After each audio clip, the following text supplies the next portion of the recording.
राम राम भाइयों। आज हम आपको एक पुराना किस्सा सुना रहे हैं। किसी पेपर में संपादित ये खबर थी। इंदिरा जी ने कहा था कि चुनो उन्हें जो सरकार चला सके। जब 1977 का चुनाव हारने के 1.5 साल बाद इंदिरा गांधी जी ने कर्नाटक के चिकमंगलूर से लोकसभा का चुनाव लड़ा तो वोटिंग के दिन पूरे इलाके में उस दिन मूसलाधार बारिश हुई थी। इसके बावजूद लगभग 3/4 मतदाता वोट डालने पहुंचे। इंदिरा गांधी उसी दिन दिल्ली वापस आ गई। 2 दिन बाद जब वो विपक्ष के नेता के तौर पे सोवियत संघ के राष्ट्रीय दिवस समारोह में भाग लेने सोवियत दूतावास जा रही थी, तभी उन्हें खबर मिली कि वे 70,000 वोटों से लोकसभा का उपचुनाव जीत गई हैं। समारोह में सोवियत राजदूत ने इंदिरा जी की जीत की खुशी में जाम उठाया। 4 दिन बाद इंदिरा गांधी जी को लंदन जाना था। उनके साथ सोनिया गांधी भी लंदन गई। दिल्ली लौटने से पहले इंदिरा जी और सोनिया लंदन की मशहूर ऑक्सफोर्ड स्ट्रीट पर राहुल और प्रियंका के लिए खरीदारी करने निकली। उस समय उन्होंने कल्पना नहीं की होगी कि दिल्ली में उन्हें संसद से निष्कासित करने और उनकी गिरफ्तारी की तैयारी हो चुकी है। संसद की विशेषाधिकार समिति ने उन्हें प्रधानमंत्री पद पर रहते हुए मारुति केस की जांच कर रहे उद्योग मंत्रालय के 4 अधिकारियों को तंग करने का दोषी पाया था। इससे पहले कि ये रिपोर्ट संसद में पेश की जाती, जनता पार्टी संसदीय बोर्ड ने तय कर लिया कि इंदिरा गांधी जी इस मामले में दोषी और उन्हें इसकी सज़ा मिलनी चाहिए। लेकिन इससे पहले कि इन आरोपों पर किसी अदालत में सुनवाई होती, जनता पार्टी के नेताओं ने सदन में अपने बहुमत का इस्तेमाल करते हुए उन्हें संसद सत्र समाप्त होने तक जेल भेजने और उनकी लोकसभा सदस्यता समाप्त करने का फैसला ले लिया।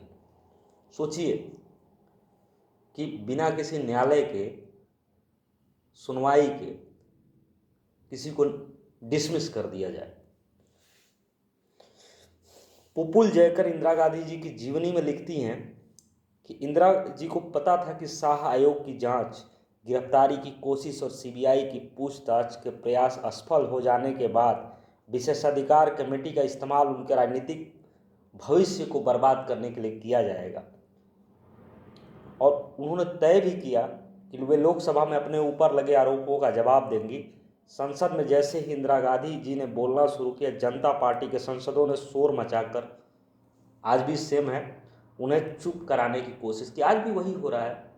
सांसद निलंबित करके जो है बिल पास करा दिए जाते हैं।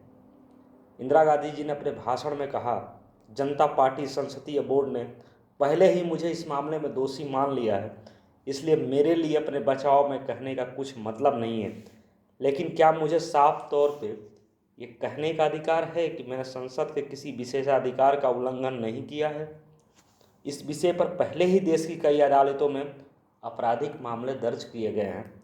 इसके बावजूद इस पर मुझे यहाँ सजा देकर पूरे मामले को प्री जज करने की कोशिश की जा रही है।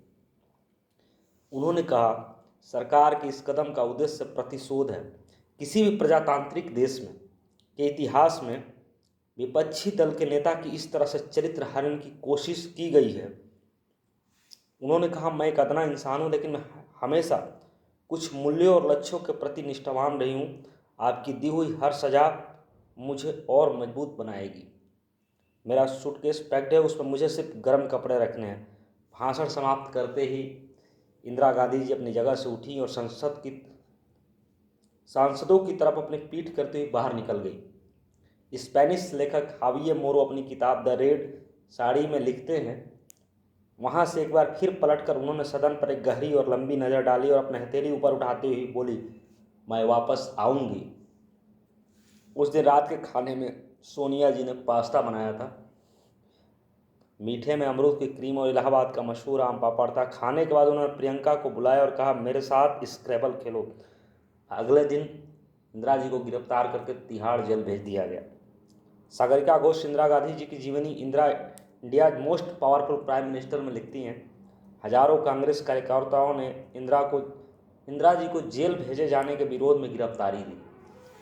तिहाड़ में उन्हें उस कोठरी में रखा गया जहां आपातकाल के दौरान जॉर्ज फर्नांडिस को रखा गया था। वहां उनकी दिनचर्या सुबह 5 बजे शुरू होती थी। पुपुल जयकर लिखती है कि उठते ही वो योगासन और प्राणायाम करती थी। उसके बाद वो एक शाम पहले लाया गया ठंडा दूध पीती थी जो सोनिया लाती थी। उसके बाद वो फिर सोने चली जाती थी। उठने के बाद वो नहाती थी, थोड़ी देर के लिए ध्यान करती थी और किताब पढ़ती थी। उन्हें जेल में 6 किताबें लाने की अनुमति दी गई थी। उनका खाना घर पर बनता था जिसे सोनिया गांधी खुद हर सुबह और शाम लाती थी। कैथरीन फ्रैंक इंदिरा गांधी की जीवनी में लिखती हैं, इंदिरा गांधी को सोने के लिए लकड़ी का एक पलंग दिया गया था। उस पर गद्दा नहीं था, खिड़कियों पर न तो पर्दे थे और न ही शीशे, सिर्फ सलाखें थी। दिसंबर के महीने में रात को काफ़ी ठंड हो जाती है, दिल्ली में तो सबको पता है। इंदिरा जी ठंड से बचने के लिए खिड़की की सलाखों पर कंबल टांग देती थी और खुद रजाई ओढ़कर सोती थी। समझिए कि कितना, मतलब एक राजनीतिक द्वेष कहा जाएगा। अगले दिन जेल के वार्डन ने उन्हें बताया कि राजीव गांधी और सोनिया उनसे मिलने आए हैं और उन्हें यह देखकर बुरा लगा कि इंदिरा को इन परिस्थितियों में जेल में रहना पड़ रहा। किसी को भी बेटे को अगर माँ ऐसे परिस्थिति में रहेगी तो बुरा तो लगेगा ही। इंदिरा जी ने उनसे अपने पोते पोती के बारे में पूछा। हाविये मोरो लिखते हैं, राजीव ने इंदिरा से कहा, प्रियंका आपसे मिलना आना चाहती है। प्रियंका का नाम सुनते ही इंदिरा जी का चेहरा चमक उठा। वे बोली, अगली बार उसको भी लेकर आओ, उसके लिए देखना अच्छा होगा कि जेल किस तरह की होती है। नेहरू जी का परिवार शुरू से ही अपने परिवारजनों से मिलने जेल जाने की प्रथा है। अगली बार जब राजीव और सोनिया उनसे मिलने आए तो अपने साथ प्रियंका को बुलाए। चलते चलते इंदिरा जी ने सोनिया से अनुरोध किया कि वो उनकी तरफ से चरण सिंह को फूलों का एक गुलदस्ता और एक जन्मदिन नोट भेज दें।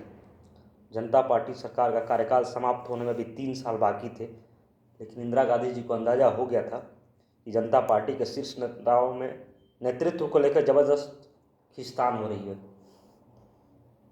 सरकार चलाना सबके बस की बात नहीं होती है। चरण सिंह प्रधानमंत्री मोरारजी देसाई से बहुत नाराज चल रहे थे उस समय। इंदिरा जी ने सोचा कि चरण सिंह की महत्वाकांक्षा को बढ़ावा देकर उनके और मोरारजी देसाई के बीच खाई को और चौड़ा किया जा सकता। शायद चरण सिंह को फूल भेजने के पीछे यही उनका मकसद था। जैसे ही वो जेल से बाहर आए, चरण सिंह का एक पत्र उनका इंतजार कर रहा था, जिसमें उन्हें उनके पोते के जन्म पर घर आने की दावत दी गई थी।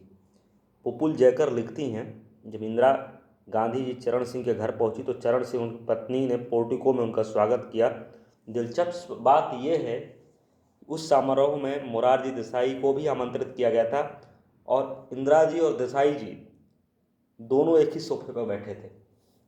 मोरारजी पूरी तरह से असहज दिखे। उन्होंने इंदिरा जी से बात नहीं की। जेल से रिहा होने के एक हफ्ते बाद इंदिरा जी चिकमंगलुरु गई। वहाँ उन्होंने मतदाताओं से कहा, आपके फैसले को जनता सरकार ने गैर कानूनी तरीके से जानबूझकर नामंजूर कर दिया है।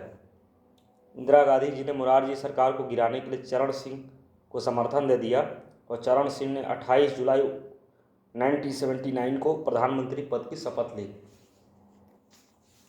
शपथ लेते ही उन्होंने इंदिरा गांधी को आभार व्यक्त करने के लिए फ़ोन किया। उन्होंने कहा कि वो उनसे मिलने आएंगे।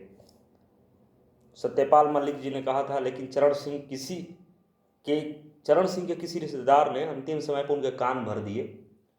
अब आप प्रधानमंत्री हैं, आप क्यों उनके यहाँ जा रहे हैं? उनको आपसे मिलने आना चाहिए। नीरजा चौधरी अपनी किताब हाउ प्राइम मिनिस्टर डिसाइड में लिखती हैं, इंदिरा गांधी जी अपने घर के पोर्टिको में हाथ में गुलदस्ता लिए चरण सिंह का इंतजार करती रहीं। उनके साथ कांग्रेस के करीब 25 वरिष्ठ नेता खड़े थे और इंदिरा गांधी जी ने देखा कि चरण सिंह की कारों का काफिला उनके घर के सामने से बिना उनके गेट की तरफ मुड़े निकल गया। इंदिरा गांधी जी का चेहरा गुस्से से लाल पड़ गया।